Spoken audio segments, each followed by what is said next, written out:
Evening friends, आज के update कुछ इस प्रकार से। आज हम बात करेंगे पाकिस्तान की। पाकिस्तान के फील्ड मार्शल असीम मुनीम अचानक संयुक्त अरब अमीरात के दौरे पर पहुंचे हैं। उनका यह दौरा तब हो रहा है जब सऊदी अरब के साथ रक्षा समझौते से नाराज यूएई ने पाकिस्तान से कर्ज अदा करने को कहा है। सऊदी अरब और यूएई में चरम पर दुश्मनी है। ऐसे में सऊदी अरब से रक्षा समझौता करने के बाद से ही यूएई पाकिस्तान से नाराज है। अपने यूएई के दौरे पर असीम मुनीर ने अबू धाबी के डिप्टी रूलर और नेशनल सिक्योरिटी एडवाइज़र शेख तैमून बिन जायद अल नाह्यान के साथ बैठक की है। इस दौरान उन्होंने संयुक्त अरब अमीरात की सुरक्षा और स्थिरता को पाकिस्तान की सुरक्षा का जरूरी हिस्सा करार दिया है।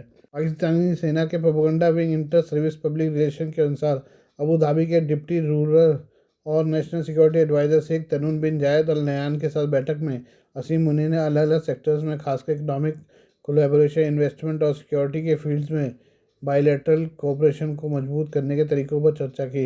आईएसपीआर ने कहा कि दोनों नेताओं ने रीजनल डेवलपमेंट पर विचारों का आदान प्रदान किया और क्षेत्र में शांति और स्थिरता को बढ़ावा देने के लिए लगातार कोऑर्डिनेशन के महत्व पर जोर दिया।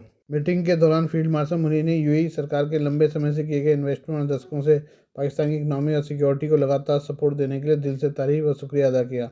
आईएसपीआर के मुताबिक असीम मुनी ने कहा कि इस तरह का सपोर्ट दोनों भाईचारे वाले देशों के बीच गहरे ऐतिहासिक रिश्तों को दिखाता है और पाकिस्तान में इकोनॉमिक और सोशल डेवलपमेंट को आगे बढ़ाने में यूएई लीडरशिप की कंस्ट्रक्टिव भूमिका की तारीफ की। पाकिस्तान और संयुक्त अरब अमीरात के बीच तनाव इतने ज़्यादा बढ़ गए हैं कि एक हफ्ते पहले ही पाकिस्तानी प्रधानमंत्री शहबाज शरीफ ने यूएई के राष्ट्रपति मोहम्मद जायद बिन अल नह्यान से फ़ोन पर बात की थी, लेकिन इससे भी दोनों देशों में बात नहीं बनी। इसके बाद असीम मुनीर अब यूएई को मनाने के लिए अबू धाबी पहुंचे हैं। पिछले महीने भी मुनीर ने सऊदी अरब का दौरा किया था। इस दौरान मुनीर ने राष्ट्रपति अल नह्यान से मुलाकात की थी। ये हम बात करें बांग्लादेश के चुनाव की। बांग्लादेश चुनाव में बीएनपी की बड़ी जीत के साथ तारिक रहमान के पीएम बनने का रास्ता साफ हो गया है। चुनाव नतीजों के बाद तारिक की नीतियों को लेकर चर्चा हो रही है। तारिक रहमान सरकार में भारत और बांग्लादेश के रिश्ते में बदलाव हो सकता है। भारत और बांग्लादेश का रिश्ता बीते 18 महीने में उन्हें सरकार के समय निचले स्तर पर पहुंच गया है। तारिक रहमान के एजेंडे और भारत के सकारात्मक रुख ने चीज़ें बदलने के संकेत दिए हैं। द हिंदू के मुताबिक भारत ने बांग्लादेश की नई वाली सरकार के साथ काम करने को लेकर उम्मीद जताई है, तो सावधानी भी बरती है। बीएनपी का इतिहास भारत के साथ रिश्ते के मामले में बहुत अच्छा नहीं रहा है, लेकिन पार्टी के मौजूदा चेयरमैन तारिक रहमान का डेवलपमेंट एजेंडा दोनों देशों के रिश्ते नॉर्मल करने का मौका बन सकता है। हिंदू ने ऊंचे पद वाले डेमोक्रेटिक सोर्स के हवाले से कहा कि भारतीय पक्ष ने रहमान के कैंपेन ट्रेल पर ध्यान से नजर रखी। इसमें उन्होंने पाया कि रहमान के 31 पॉइंट एजेंडा में कई एरिया हैं जो भारत बांग्लादेश के रिश्ते ठीक करने में मदद कर सकते हैं। खासतौर से डिजिटल डोमेन के रहमान के प्लान और इंफ्रास्ट्रक्चर प्लान शामिल हैं। बीते साल दिसंबर में 17 साल बाद ब्रिटेन से लौटे अब बांग्लादेश के पीएम बनने जा रहे तारिक रहमान चुनाव कैंपेन में एंटी इंडिया कार्ड खेलने से बचे हैं। दूसरी ओर जमात इस्लामी और नेशनल सिटीजन पार्टी के नेता चुनावी भाषणों में लगातार प्रो हेजेमनी फोर्सेज जैसे कोड के जरिए इंडिया फैक्टर का जिक्र करते रहे। जमात और एनसीपी के उलट रहमान ने चुनाव कैंपेन में अपने 31 पॉइंट प्लान पर जोर दिया। उन्होंने देश को सबको साथ लेकर चलने का रेनबो नेशन बनाने का वादा किया और कट्टरता के मुद्दे पर खड़ा रुख दिखाया। रहमान ने बंदरगाहों और नदी infrastructure development, technical modernisation, regional international trade को बढ़ावा देने की बात कही। डिप्लोमेटिक सोर्स का कहना है कि इंफ्रास्ट्रक्चर डेवलपमेंट, डिजिटाइजेशन और व्यापार पर किए गए रहमान के वादों पर दिल्ली के साथ सहयोग के संभावित एरिया के लिए जांच की जा रही है। इसके अलावा दोनों पक्षों के सामने इस साल के आखिर में आने वाले गंगा जल संधि के रिन्यूअल जैसे मुद्दे को भी दिल्ली में स्टडी की जा रही है। बांग्लादेश और भारत के रिश्ते में हालिया महीनों में आए तनाव का असर बड़े कनेक्टिविटी प्रोजेक्ट पर असर पड़ा है। जल बंटवारे से मुद्दों पर तनातनी हुई है। यह तारिक रहमान की ओर से किए गए वादों को पूरा करने में अड़चन बनेगा। ऐसे में मुमकिन है कि वो अपना एजेंडा पूरा करने के लिए भारत की ओर सहयोग का हाथ बढ़ाएं।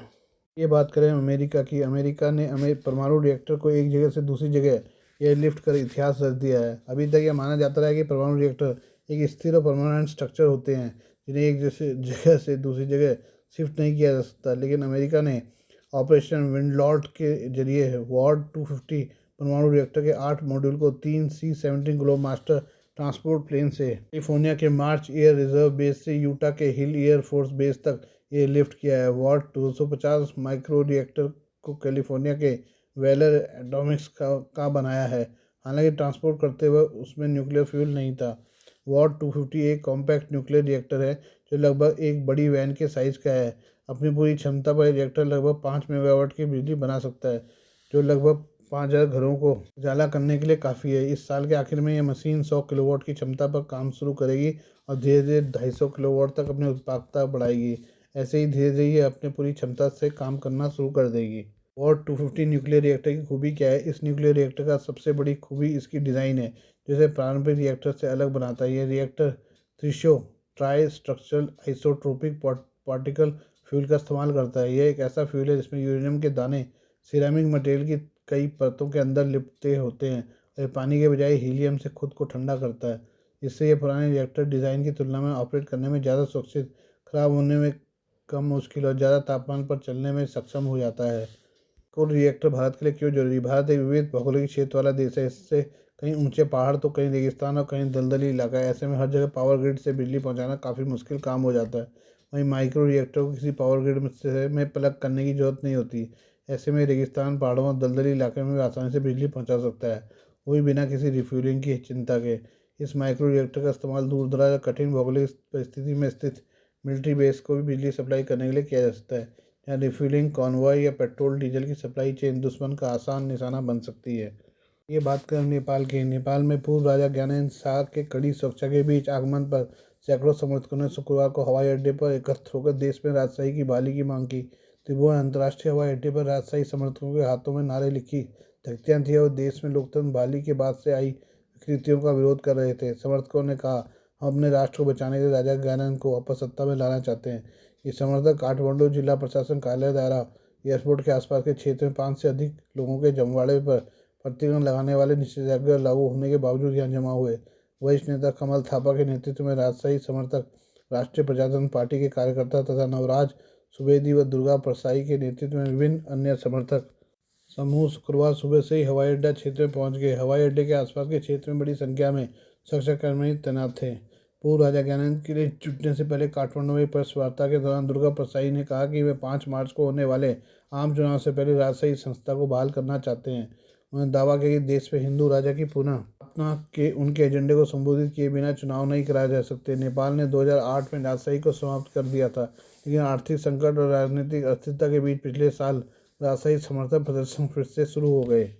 Please do like, share and subscribe this channel of mine, news, views and analysis by Prakash.